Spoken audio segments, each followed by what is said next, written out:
Hi, my name is Michael Bain, and my speech is on the problem of plastic and the harmful effects that this issue brings to our planet and its wildlife. Plastic, as a whole, has detrimental effects on animal life, mostly including sea life, as there are huge areas of plastic waste laid throughout our waters. Before getting into this speech, I would like to go over its contents to notify you of what's to come. A big part of the speech will be focused on plastic and its effects on our planet, as well as how the problem is progressing as of this point in time. After I go over the effects, I will then go over some possible solutions that could help to alleviate the issue in the future. Without further ado, let's get started. The biggest and most obvious thing to start addressing is our overusage of plastic throughout everyday life. It's pretty obvious. Two products that are a huge part of this epidemic are plastic water bottles of any kind, as well as our usage of plastic bags. A good amount of the information coming up is coming from a site known as plasticocean.org, which is a great site when it comes to analytics on plastic consumption. Here are some useful facts coming from the website that I'm going to use. Currently, every year, we produce over 300 million tons of plastic, which I would like to add, a good percentage of that is for single-use purposes. From this 300 million tons, 8 million gets dumped into our ocean every year. 14% of that being plastic bottles alone. This also shows no sign of slowing down as of recent years. According to the site known as pewtrust.org, which is just a site where they gather information on certain topics regarding our ocean. Scientists say that by the year 2050, the weight of ocean plastics will exceed the combined weight of all the fish in the seas.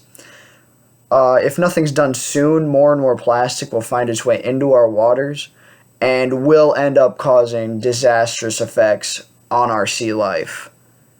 Currently, sea life all across our world has taken many blows from all this plastic pollution and just pollution in general in our oceans and seas. Again, going back to pewtrust.org, it states on their website that at least 800 species worldwide are affected by this debris in our oceans, and 80% of that litter happens to be plastic waste. Also, life inside the oceans aren't the only ones getting hit hard by this plastic epidemic. Seabirds are also being hit quite hard as plastic waste kills up to about 1 million seabirds each year. This usually happens because of them ingesting different plastics that get into their stomach and either poison them or just end up filling their stomach, which they can just starve to death just because of that. Fun fact before moving on, turtles seem to be getting hit pretty hard by plastic waste. Scientists have actually found that an incredible amount of sea turtles have been found to have ingested plastic. Just an incredible amount, which is awful. Going back to what I previously said, about 8 million tons of plastic each year gets added to the ocean. But what I haven't touched up on was how much we have currently in our oceans. For this next bit of the speech, I will be taking some of my info from a site known as oceanconservancy.org. This mostly has information just on our current conditions of our waters when it comes to the pollution and wildlife in general.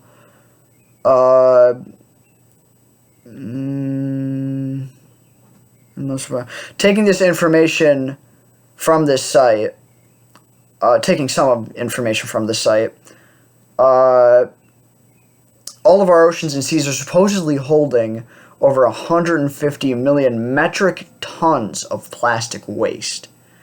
If we don't do something about this waste that is building up in our waters over time, then we will get to the point where a good amount of our sea life will struggle to even exist, as well as the plant life as well. With all this in mind, we can move over to the second part of this speech, which is moving on to the solutions. Just some of the changes that could be made to help this issue in some way or another. An obvious solution to this problem is to just start using other materials that aren't plastic, or just products in general that don't harm the environment too much in a negative way. My first solution would be to lessen our usage of plastic bags and more use paper. Paper is actually... Oh, before I get into that, most of my information coming from this section is from BBC.com, which is just a news site which also runs articles at points. But this site holds some pretty good information when it comes to the positives of plastic bags. The biggest plus from the switch to if you were to switch from plastic to paper, one of the biggest pluses is that it takes a good amount. It takes a lot less time to be recycled. Plastic takes a very, very long time to recycle, which is why we have a very hard time getting rid of it. But if we were to switch to paper bags, we could have a speedier process when it comes to recycling, and it would just be easier to manage in general.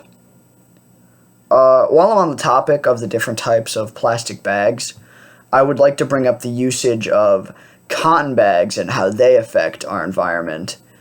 The information coming up is from a site called mentalfloss.com.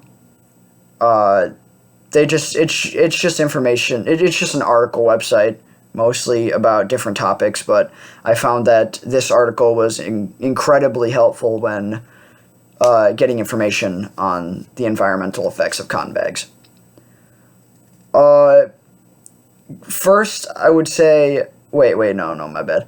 To put it simply, cotton bags are an awful substitute for plastic bags for a multitude of reasons.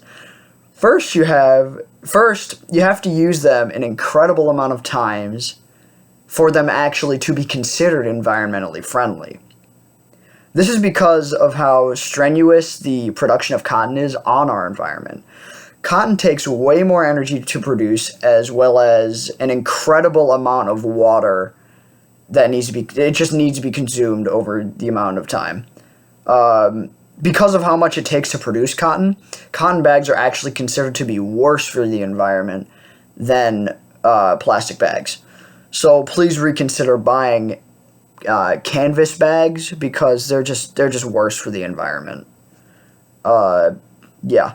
Moving on, there are many other ways to actually contribute to this cause, but one thing that needs to happen is we need to start ramping up our efforts on getting rid of the current plastic pollution in our waters and just overall pollution, because,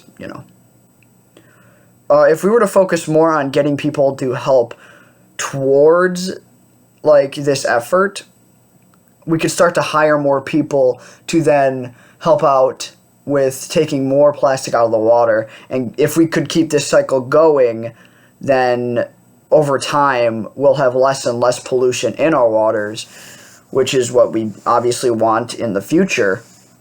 And as it adds up, we could help secure our oceans for times to come, because we want to preserve our ocean for as long as possible. Even recycling at home, even if it's small, it all adds up. So, in conclusion, I have gone over the problems facing our oceans because of plastic in our waters, as well as some solutions that could take place. we genuinely do need to take action for the future of our ocean wildlife, and it needs to be soon, because this isn't getting any better. It's just going to get worse as time goes on. So please do your part when it comes to recycling and looking for better alternatives, as we all wish to preserve our waters for as long as possible. Thank you.